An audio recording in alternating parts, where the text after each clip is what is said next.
ஆனங்கட்ட திமுக அரசு. ஐயோ, அது நான் சொல்லலைங்க, அவங்களே சொல்லிக்கிறாங்க. ஏங்க என்னங்க எனக்கு புரியலை. எனக்கு இந்த வீடியோ பார்க்கும்போது அவர் மானங்கட்ட திமுக அரசுன்னு சொன்னது கூட எனக்கு பெருசாக தெரியல. ஏன்னா அதுதானே அவர் அந்த ஒரு போலீஸ்காரர் சிரிச்சாரு பாருங்க, அந்த சிரிப்பு தாங்க இங்கே அல்டிமேட்டு. அதாவது நான் கூட அந்த வீடியோ வந்து பரவாயில்ல பரவிட்டு இருக்கும்போது பார்த்தேன், இதில் என்ன இருக்குதுன்னு சொல்லிட்டு எனக்கு அந்த வாய்ஸ் கிளியராக கேட்கல. அதுக்கப்புறம் தான் தெரியுது இவனுங்களே திட்டிக்கிறானு அப்படின்னு சொல்லிட்டு. ஐயா கொஞ்சம் எதுக்கு 200 துட்டு கொடுத்து கூப்பிட்டுறாங்கன்னா என்ன கூட்டம், எதுக்காக போகிறோம் அப்படின்னு சொல்லிட்டு தெரிஞ்சுக்கிங்க. அவங்களுக்கு தெரியும் 200 கொடுத்தாலன்ட்டு. பட்டு அவங்க கூட்டத்துக்குள்ளேயே கொத்தடிமையாக இருக்கிறவங்க கொத்தடிமைகளையே சொல்லும்போது சூப்பராக இருக்குதுங்க. அண்ணன் உதயநிதி ஒளிக, இது யார் சொல்கிறா? திமுக காரங்க. கலைஞர் ஒளிக, இது யார் சொல்கிறா? திமுக காரங்க.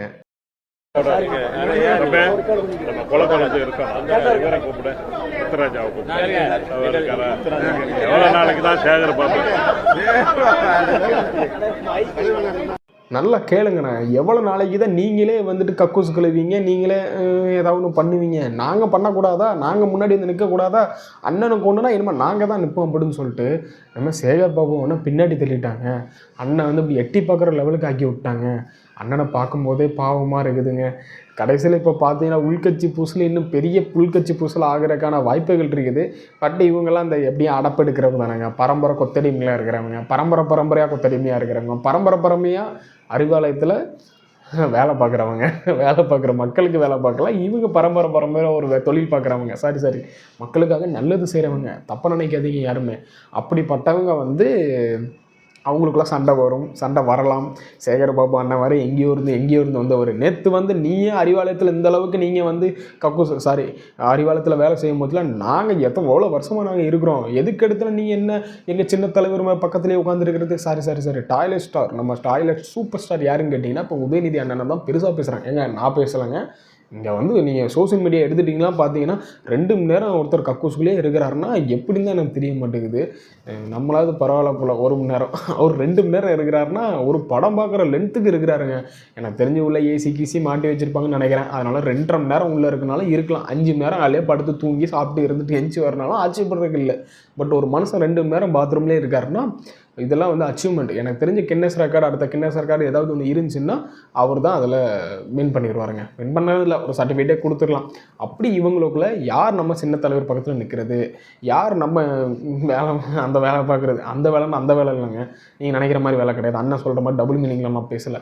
யார் நம்ம அறிவாலயத்தில் வேலை பார்க்கலாம், யார் அண்ணனுக்காக சொம்படிக்கலாம், அண்ணன் பக்கத்தில் வந்துட்டு ஃபேஸை காமிச்சு இந்த பாரு சின்ன தலைவர் பக்கத்தில் நாங்கள் தான் நிற்கிறோன்னு சொல்லிட்டு மீடியாவில் வந்தால் நாளைக்கு இங்கே பாடுறா அண்ணன் பக்கத்தில் பார்த்தல நான் தான் நிற்கிறேன், அண்ணன் சொல்கிறதா நம்ம எல்லாம் நடக்கும், நான் சொல்கிறதா அண்ணன் கேட்பார் அப்படின்னு சொல்கிறது அளவுக்கு நம்ம இருக்கணும்னா என்ன பண்ணணும்? பக்கத்தில் போய் நிற்கணும். அப்படி கடைசியில் நிற்க வச்சு அண்ணன் சேகர்பாபு அண்ணனை கடைசியில் பார்க்க போனீங்கன்னா பின்னாடி நின்று ஐயோ நம்மளை அப்படி தள்ளிட்டாங்களே அப்படின்னு சொல்லிட்டு அண்ணன் உட்காந்து வேடிக்கை பார்த்துட்டு இருக்கிறேன். பாவமாக இருந்துச்சுங்க பார்க்கும்போது. திரிஷாங்கிற பேர் சொல்லி எல்லாம் பயப்படுறோம். அப்படிப்பட்ட பயத்தை நீங்க தமிழ்நாட்டில் உருவாக்க பாக்குறீங்களா? திரிஷான்னு பேர் சொன்னா அரெஸ்ட் பண்ணிருக்கீங்களா? சொல்லக்கூடாதா? விவாதத்துல கூட ஒரு நடிகை என்ன சொல்லணுமா? ஏன்னா பிரச்சனை அதனால தானே வருது. திரிஷாங்கிற பேரை சொல்றதுக்கு யாருக்கும் பயம் கிடையாது. ஆனா எதை நோக்கத்துல சொல்றேன்னு இருக்கு இல்லையா? எந்த நோக்கத்துல அந்த இடத்துல சொன்னாங்கன்றது அந்த இடத்துல சொன்ன பேரு திரிஷா. அதை கூட நம்ம சொல்ல முடியலையே. ஒரு நடிகையின் பேரை சொன்னாங்கன்னு சொல்ல வேண்டியதா இருக்கு. திரிஷான்னு சொல்லக்கூடாதா? அப்படி நாங்க பயந்துறோம் நம்ம தமிழ்நாட்டுல. ஒரு முதலமைச்சரோட பெண் தோழியா இல்ல சார், என்னோட கேள்வி ஒண்ணுதான். அந்த தஞ்சாவூர்ல கூட்டப்பட்ட கூட்டமே காவேரிக்காக தான்.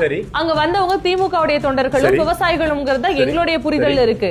அங்க வந்தவங்க அவசியமே இல்லாம ஒரு நடிகையுடைய பெயரை சொல்றதுக்கு என்ன தேவை இருக்கு? சொல்லிட்டாங்க சார். அந்த இடத்துல கண்டிக்க வேண்டிய பொறுப்புல உதயநிதி அவர்கள் இருக்காரு இல்லையா? இவன் ஒரு புது கொத்தடிமாங்க.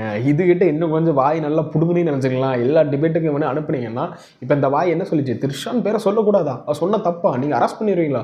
அப்படி இப்படி இந்த வாய் சொல்லுதில்ல. இன்னும் கொஞ்சம் போட்டுவாங்கன்னா ஆமாங்க எங்க அண்ணன் அப்படிதாங்க சொல்லுவாங்க, அப்படிதாங்க டபுள் மீனிங்ல பேசுவார், என்னங்க தப்பு இருக்கு அப்படின்னு சொல்லிட்டு இந்த வாய் அப்படியே மாற்றி பேசும்.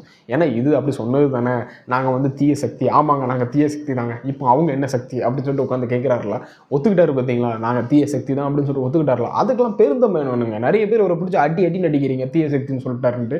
அவங்க கட்சிக்குள்ளே தான் அடித்தாங்க, பட்டு தீய சக்தின்னு சொல்லிட்டாங்க அடிச்சிங்களா, அது தப்புங்க. ஏன்னா ஒரு மனுஷன் உண்மையை ஒத்துக்கும் போச்சுல நம்ம அதை வந்து வரவேற்று, ஓ சூப்பர் ப்ரோ இந்த பாரு உண்மையை சொல்லிட்டார் அப்படின்னு சொல்லிட்டு கை தட்டி வரவேற்று உள்ளே பிடிச்சி போட்டுருணும்.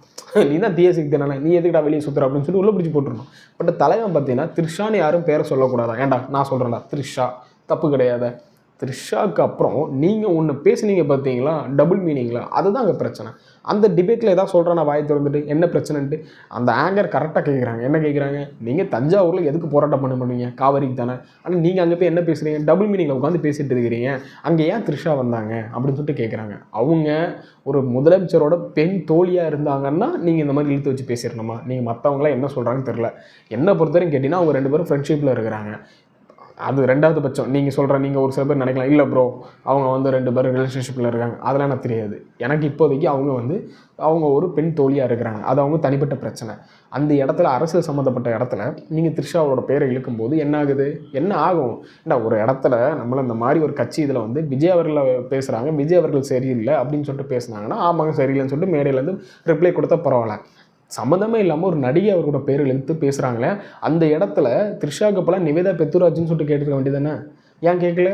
இதே தானே இப்போ ஓப்பனாக நீங்கள் கேட்கும்போது, ஓப்பனாக நீங்கள் பேசும்போது நாங்களும் இங்கே ஓப்பனாக பேசி தானே ஆக வேண்டியிருக்கு.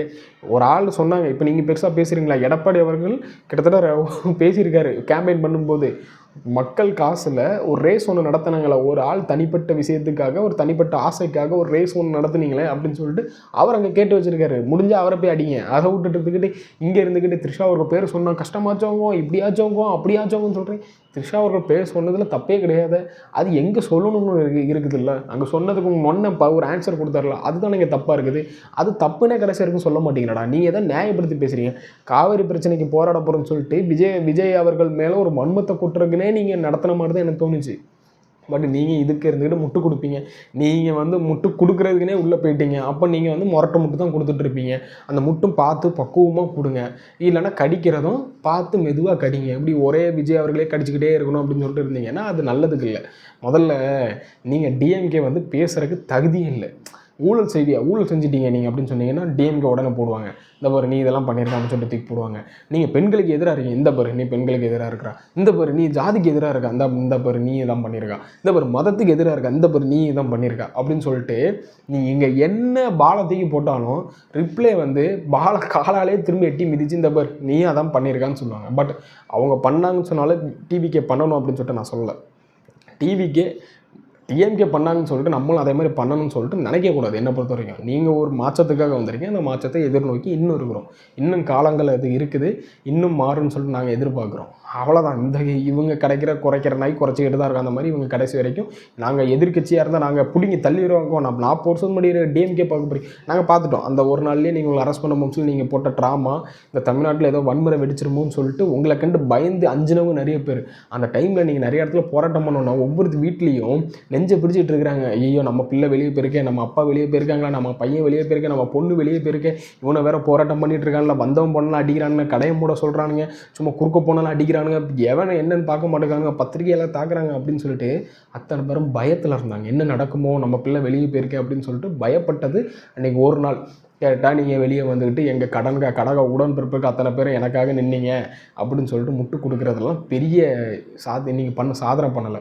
2வது உங்களை அரெஸ்ட் பண்ணி கூப்பிட்டு போனதை வேற ஒரு கேஸுக்கு. ஆனால் நீங்கள் ஏதோ தியாகி மாதிரி ஆகிட்டீங்க. அந்த மாதிரி தான் பண்ணுறீங்க. உங்களுக்கு நீங்கள் தியாகி ஆகிட்டீங்க, அவ்வளோதான். விட மாட்டேன்.